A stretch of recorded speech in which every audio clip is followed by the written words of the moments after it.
Pemirsa, PSSI akhirnya resmi melantik John Hertman sebagai pelatih baru Timnas Indonesia.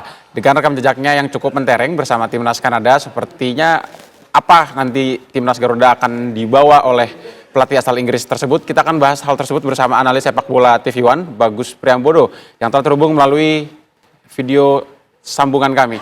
Selamat pagi, Bagus. Bung Bagus, seperti apa ekspektasi Anda yang Anda lihat dari John Hertman sendiri akan menahkodai tim nasional Indonesia? Ya, pertama-tama kita harus ucapkan selamat kepada John Hertman, selamat datang kepada John Hertman, sementara Indonesia.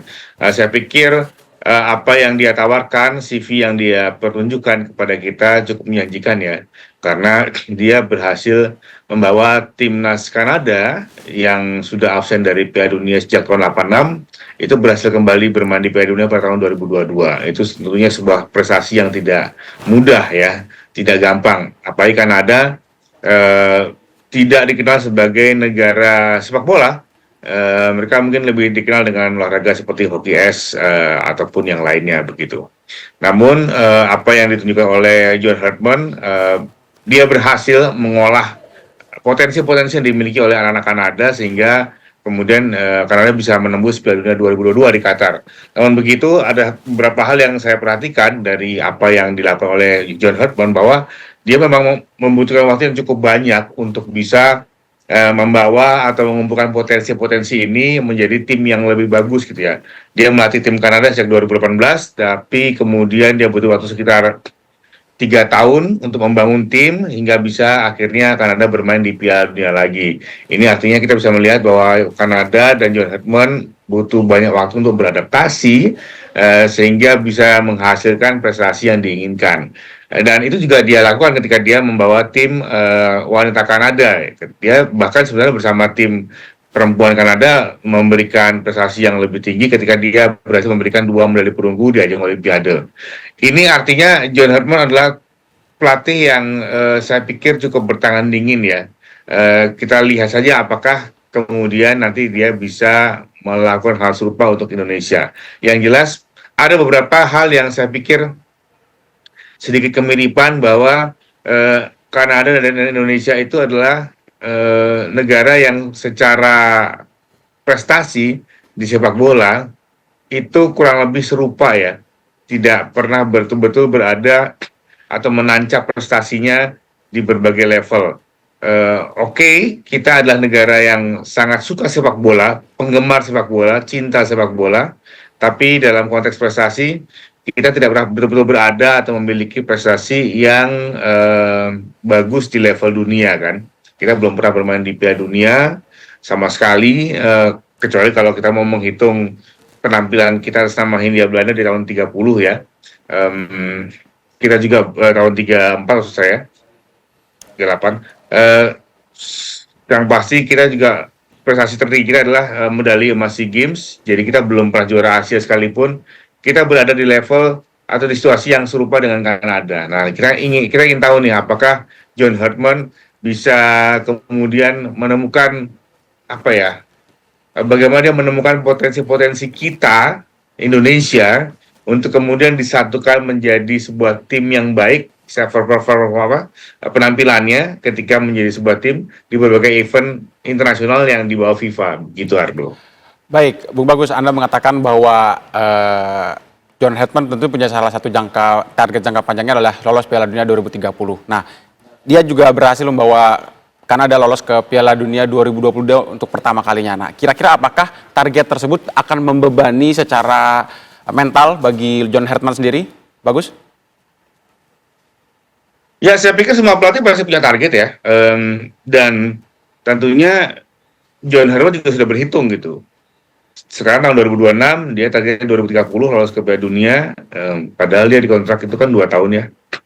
Artinya kan sebenarnya kontrak dia akan bertahan hingga 2028. Sementara kualifikasi baru akan dimulai tahun 2028 untuk Piala Dunia 2030.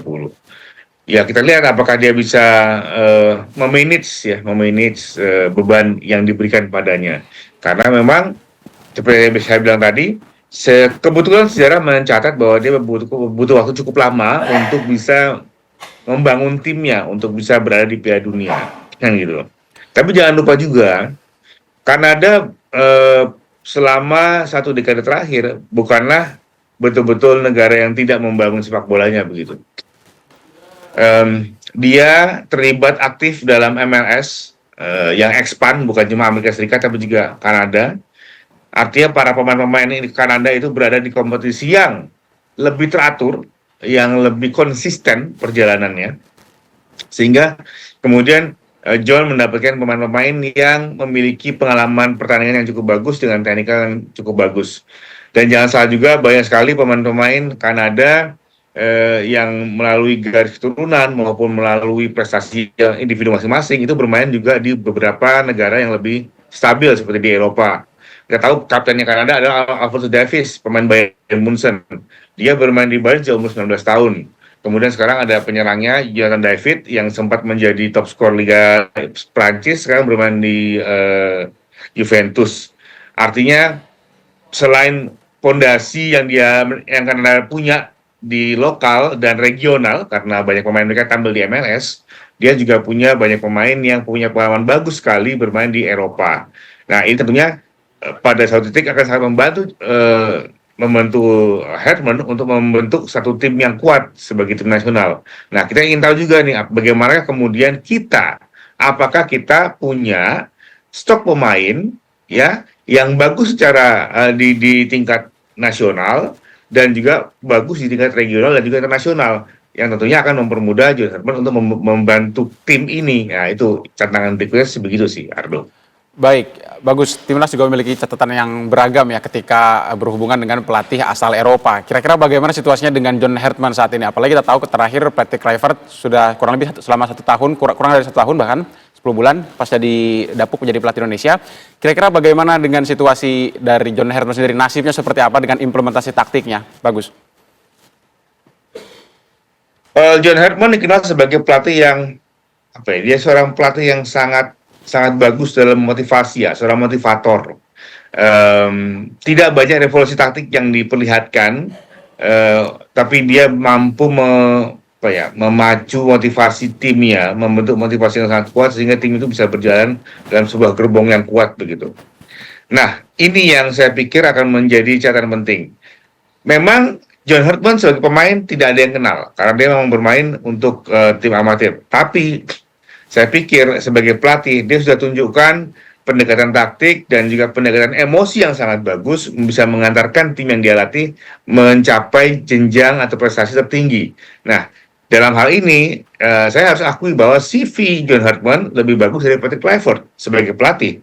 Nah, kita lihat saja apakah kemudian yang dia tampilkan, motivasi yang dia berikan ini cukup untuk kemudian membuat timnas kita itu lagi berada di value yang tepat, dengan motivasi yang tepat untuk bisa berprestasi. Saya sih berharap seperti itu ya. Jadi artinya yang ditawarkan oleh John Herman ini sebenarnya lebih pada seorang pelatih yang sangat sangat termotivasi gitu ya, sangat bersemangat gitu. Saya ingin justru penasaran bagaimana dia kemudian menyatukan para pemain-pemain kita, memberikan istilahnya suntikan moral seperti apa yang dia berikan kepada anak asuhnya untuk lebih percaya diri. Ini karena terkait dengan rasa percaya diri juga bahwa Indonesia sepanjang sejarah belum pernah bermain dengan rasa percaya diri yang sangat tinggi sehingga bisa menggapai level yang impossible.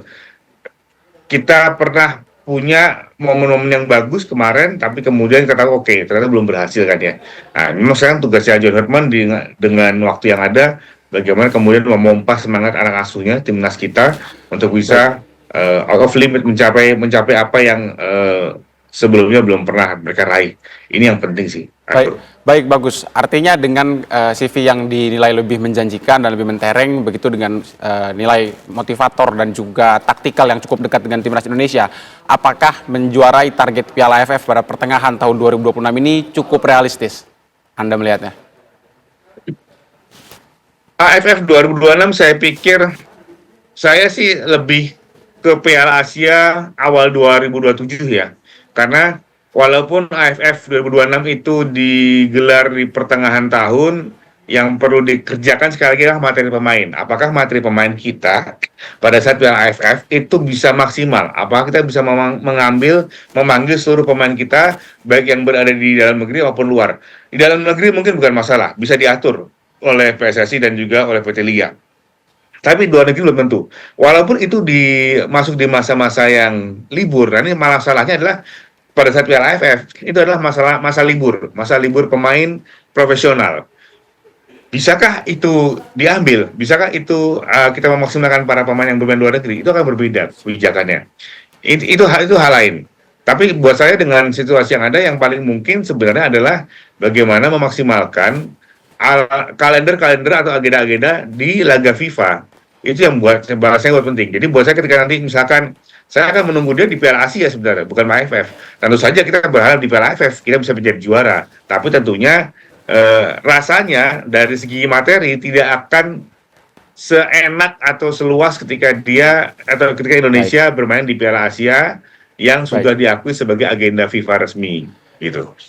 Baik, Bung Bagus, tadi saya catat ada profiling yang mirip, juga CV yang cukup mentereng yang diharapkan dapat mendongkrak prestasi tim nasional Indonesia. Terima kasih Bung Bagus atas analisisnya dari timnas Indonesia sendiri.